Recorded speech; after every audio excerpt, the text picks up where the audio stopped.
bana kin bana poto bana Océanie bana Asie bana Amérique balobi site ya ka moko ya mboka moko ya mboka donc ko zapper trop té rester branché escoté moko ya mboka promotion ba produit na bino ba entreprise et nos promotion au nyonso ana flat na ye restaurant de bono asali sifeti mona kini olingo mona ngoza ka juste na moko ya mboka donc toza wana pona bino restaurant no moko boye eza quelque part yaka vraiment na moko ya mboka olingo sala promotion na moko ya mboka za na ka pona bino toza na pona ko sa ba promotion na bino yo artiste toza besoin vraiment ba sa lo promotion ya produit na yo yaka na moko ya mboka na matériel na biso complet donc ekokoma tibisi ko zali pona ba promotion ba produit na bino Patrick Momo atie vraiment prix moko promotionnel na prix moko ya mukie oza na facilité ya koyeba vraiment kala ka moko ya mboka kindaka tika nanga eke de timbujimai eke tibwende c'est qui est toi danger moko ya mboka eza na pona ko servir mboka donc Patrick Momo a motema malamu boss moko ya bien ya motema malamu pe ya beauté ya balobi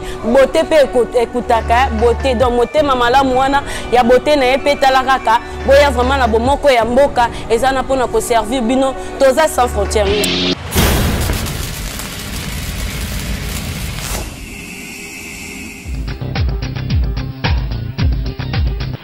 Majorité présidentielle Baserenisaki week-end oyo na Kinga Kati. Après conclave et rassemblement mardi dernier, Nangam na bango pe ba membre ya majorité bakutanaki hier na Kinga Kati pona rosolola na likambo ezali ko dominer actualité politique ya mboka la biso mikolo. Parmi ba résolution majeure au ebimaki na rencontre wana eza bongo création ya commission pour na ba préparation ya élection ya ngoto ko solola na bakinwa pape sabiso ba point de vue na bango par rapport ya rencontre wana boyo ka bango ndenge balobi. Cette rencontre n'a pas sa raison d'être. Pourquoi? Parce que ceux qui sont membres de la majorité respectueux de la loi. Parce que quand on faillit à sa mission, il faut démissionner. Lorsqu'ils se réunissent là-bas pour satisfaire à leurs intérêts égoïstes, n'a conseillé bango que le souverain primaire, c'est le peuple congolais. Mais quand on faillit à sa mission, on peut demander pardon et laisser la place aux autres, c'est très important. Bon, il semblerait que le chef de l'État aurait décidé de mettre fin à ce dialogue. Donc disons que comme c'est lui le patron, il a décidé que ça prenne fin dans 24 heures. C'est ce que je viens de lire là-bas. Bon, tu éviter Sikoyo, ayebisi bango nini en tant que chef, batunaye ya majorité. Est-ce que ayebisi bango bandima ba nini ndenge opposition ou ils ont un dialogue, ils ont senga, c'est-à-dire alternance et salama. Et puis deuxièmement date il y a ba élection, ils ont la claire. Tous les lanans peut-être d'ici demain ou mikolo koyal tango dialogue aussi là, tokoye bakaka ndenge ni ba accord nini bakozwa kuna. Pourquoi ils avaient attendu tout ce temps pour n'avoir au sein la soi-disant comité moko soki ani ko luka pona organiser l'élection na kana bango aussi longtemps que ba memi le pays na place tozali ba ko mobiliser mbongo pona organiser l'élection na moment opportun. Espérons que na soki kongango ba code fallait ba sala ngo kala to ba ke ba koti soki conclave soki nini pona ko luka pour préparer l'élection. Si réellement que l'élection ngeza na septembre bon, bah, au moins, déjà un mois passé, déjà, l'élection, il fallait le cas déjà. Il fallait base d'accession qui est qui n'a volonté, et l'autre, il fallait base août, juillet déjà. Pour te dire que l'élection en septembre. Chacun a fait ses points de vue, mais souhait na bangoza mingi que bah avancer ça au dialogue et télémica parce que bah point de vue et d'aller pour s'accorder donc l'autre malamu d'aller faire que vos solo la paix vos résolution moro ya malamu pour que bah congolais ne soient pas satisfaits Kinshasa et l'équipe partout. Tout ça les constat que de la réseau kita mais bilo qu'on a marché zoko kitaté. Yango quelqu'un qui n'a pas lobby na micro ya KNB. Papa, maman, tata, nanu penene mwana magidogi munguba, mwana na penene gidogi munguba mupiba yikumeni tuni. likambo ya dollar ezo continuer kotungisa batu mingi na Kinshasa. Dollar emataki makasi mais tant que tokomi na fin du mois bakitisi dollar po bafuta ba fonctionnaire mais depuis bakitisa ki pe dollar ango biloko ezo kitate mais kola kolamka dollar ezo continuer ko kotuna bakina ba yebisa biso bazo mona makamba dollar o ndenge ni na Kinshasa. Tokomi fin du mois po bafuta batu ale dollar ekiti mais biloko emataki bazo kitango te au moins que bato bazo teka nde baza ba perdant. Fallait tant bakiti dollar biloko pe ekita siko mutu asomba e biloko na to ya likolo. Comment fait-il okita biloko na wana za perdant pe a doit perdre? Ça biso penza pas sini. Surtout biso toza ba commerçante. Osombi biloko biso netinga biloko na teka to somba ngona dollar. Tozo ya to teka na franc. Tant yo zo teka, ozo teka na to oyo sombelaki. Mais tant aucun n'est pas que nous ressemblons au Mbongo et Mati. Et ça, biso pesa pas si tozo yebate. Surtout dans le moment où pesa Mbongo mingi kufi. De là qui était juste na habité sur les aïka pour futa batu. Malamoko ka donc jour moko ka biso to observer ki ko kitana ngo. Malamoko e Mati. Et Mati makasi ko to le kanandenge o etango kitaki batu babanga ki. Tozo yebate so to kende wa pesa pas si. Yango biso to kama dollar et mataki biloko e Mati. Dollar et kiti, il faut faire biloko et kitara biloko ezalaka likolo. Yango biso to comprendre te po tozo sa eloko te tozo se retrouver na eloko te. Okende wapi na mboko to ke wapi. Bokitila biso nde biloko. Bolandi wana ba kinwa ba pesi ba point de vue na bango vraiment et ko za malamu soki na ba konza mboka bozo meka kotala pe makamba dollar pour population des autres souffrir. Kinshasa et l'équipe partout. Matanga eza esika ya mawa po balobaka tolela na bato oyo bazolela me ya kokambo eza ke bato misusu bakoma soki baye na matanga olio ya kokonsole famille oyo bakufeli bango bayaka nde koyiba mpona kobakisa susu pasi na libota wana bakina batelemeli comportement wana ya mabe. Amekamati Mephibosheth soki mutu akufeli okomona mutu moko azolandalanda ye pembeni croyant kazo console croyant kaza membre famille nzo kaza na membre ya famille wana te aza na moyibi on faut tuna ba kino wesa biso ba mona comportement bon ne mutu aye wana ye matanga mais matanga te aye wana zo tala soka monika koza distrale ayibi yo akei nzoka eza bongo te to yaka na matanga poto kabola mawa to yaka te ke poto yiba zoma ba oba yaka na ba yiba kana eza bien tant ka fo tika ayene matanga bino yo kanise ko ndeko na biso famille mobali bazo kanise ke wana za ndeko famille mwasi famille mwasi zo kanise ke wana za ndeko famille mobali akozo pe mbongo asali pe ba asala ba démarche pena bo mona bino kuna bazo kanise ke famille na bango mutu na bango moko wana zo sala ba démarche pona ya biso na matanga o pe ya koto zo kanise ke mutu na bango mutu zo sala pona matanga en fait de compte ba sutuka boye asa ni na kota mobali ni na kota mwasi mutu oye matanga ezate ke oye matanga comme ko yiba su batu bambongo comme ko yiba su batu babiloko oye lokola oye bindu tumda kufite oye ka na matanga batu kwa mamba famille oye ka pona ko yiba biloko bongo eza malambo tango lande baninga na matanga talisamba wana bato yo landi ezate ke oye landi oye ko landa baninga na matanga comme su ko yiba comme ko sala balo yengeza eza malambo tepo bisika matanga za bisika sengo tesa bisika to kabola mawa Bolandi wana ndenge ba kino ba pesi ba point de vue na bango vraiment na bato o bozala ka kyo ki matanga moko songolo okei ko assister bango croyant que kozo sa assister bango nzo koza ko yiba eza malamu te poso yiba kangi yo okipo ko sala prison pe na bato o bozala kozo landa muninga croyant que kozo consoler nzo kozo luko yiba eza malamu te bomeka ko changer matanga ezali place ya mawa donc soko okeke ndo consoler mutu sala na na passe oyo azo partager passe oyo azo partager et non oyiba e po pesa yesu su passe makasi Kinshasa et l'équipe partout. TNB proposé bino ambiance ou Renya qui n'a vu la Kinshasa avant match attendu et Betamaki ba Léopard contre Libye. Kinshasa et l'équipe partout, ambiance est totale à la ville à Kinshasa.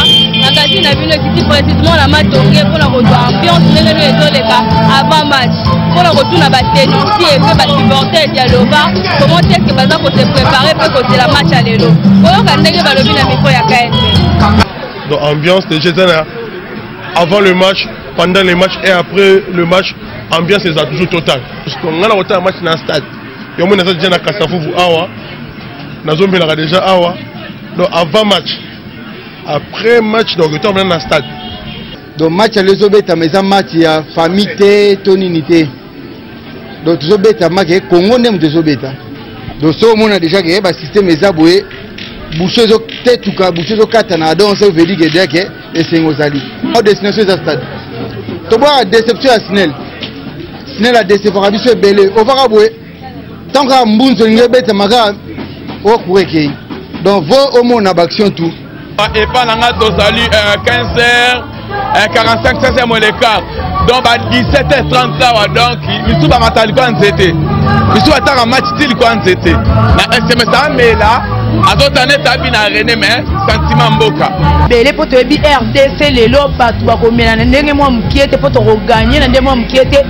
Cette congélateur nyonso plein na matampo na ebi to ko teka to ko gagner to ana esema makasi pour na journal lelo RDC et kende ka liboso jamais zonga sima ndenge zana. C'était ambiance bani déjà des sikoyo ti lobby on voit dimanche to ke ko futa nyonga bato nzambe to bandeli lundi ndenge boulot par rapport papa mbalebo na biso to bossa na boko côté boko ko inosa zo mona na chema sangebele po RDC ko gagner na ebike na ko teka bato ba ko tetuka to ko gagner na ebike mboka na biso na chema sangebele po to tetuka po mboka na biso ko keka liboso monialo fimbu na fimbu oyo ka ke fimbu chikote tala na bandi déjà o moya omona nanu moi ya moi na tche déjà plein tu continue à comme ba 22h na ebike makambo déjà mabe on a moni kokena ça déjà ba retard na ta na sisi musala na na suna ta ya mingi te na sepela ta na na sebe bo epwani eza na sengo mingi mais na va na ngabo na lia romela po na bito gagner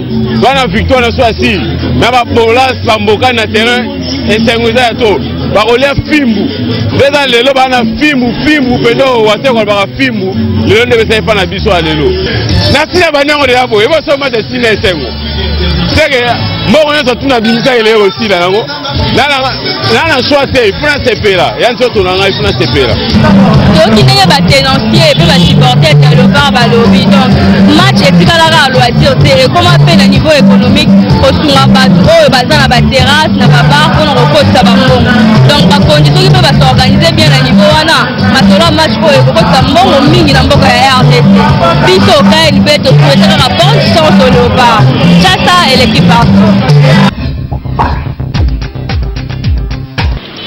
Il y a 35 ans depuis le 9 octobre 1981, loi portant abolition et à peine de mort promulguée par le président François Mitterrand. Et là qui parmi les arguments Mitterrand a utilisé qui n'a premier débat contradictoire en France.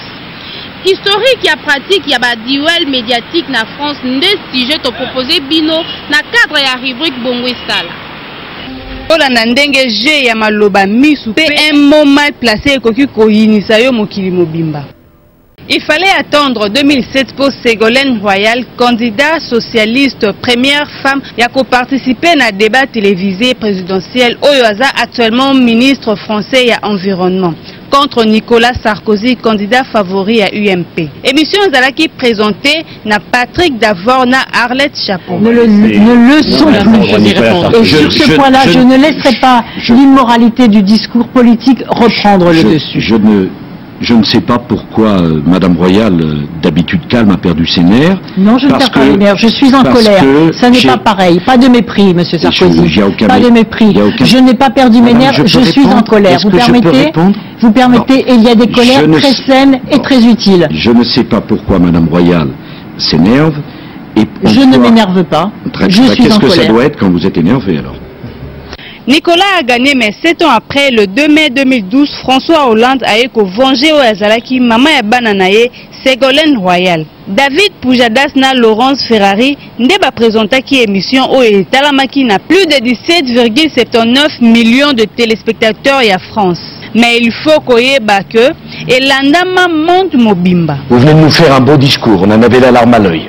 Mais c'est le même François Hollande qui, quand il s'enflamme en mimant François Mitterrand, dans les meetings dit « Je ne garderai aucun des magistrats, aucun des policiers. » Là, vous avez fait une erreur d'interprétation. Vous n'étiez pas dans ces réunions, visiblement. Qui ont travaillé aux côtés de Nicolas Sarkozy. Vous avez une phrase? Pas une, plusieurs. Donnez-les-moi. Plusieurs. Donnez-les-moi. Je vous les enverrai demain. Oui, je veux bien. Car par un courrier que tous ceux qui me suivent savent que je n'ai jamais prononcé de telles phrases. Vous avez dit. Vous avez nommé partout vos proches. Puis-je terminer? Et c'est ce que les Français savent parfaitement, y compris pour la magistrature. Et c'est une calomnie. Vous êtes un petit calomniateur en disant ça.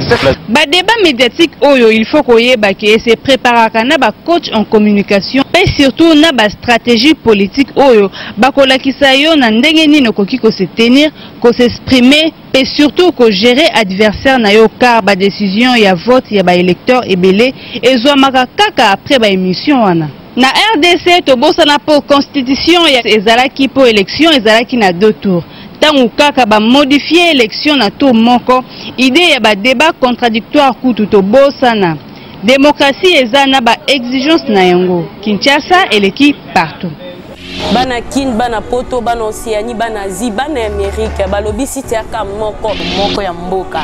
Moko ya mboka. Donc, ko zappé trotté, rester branché, escoté. Moko ya mboka. Promotion ba produit na bino ba entreprise. Et bino promotion o nyonso ana flat na ye. Restaurant. Ndeko no asali effectivement na kini. Olingo mona ngoza register na moko ya mboka. Donc toza wana pona bino. Restaurant no moko boye eza quelque part yaka vraiment na moko ya mboka. Olingo sala promotion na moko ya mboka za na ka pona bino. Toza na pona ko sa ba promotion na bino yo artiste oza besoin vraiment ba la promotion ya produit na yo yaka na moko ya mboka na matériel na biso complet. Donc ekokoma tibisiko zali pona ba promotion ba produit na bino. Patrick Momo atie vraiment prix moko promotionnel na prix moko ya mukie oza na facilité ya koyeba vraiment kala ba moko ya mboka kindaka tika nanga eke de timbujimai eke tibwende c'est qui est toi danger moko ya mboka eza na pona ko servir mboka. Donc Patrick Momo a motema malamu boss moko ya bien ya motema malamu pe ya beauté ya balobi beauté pe ekutaka beauté. Donc motema malamu wana ya beauté na ye pe talaka boya vraiment na bomoko ya mboka eza na pona ko servir bino toza sans frontières.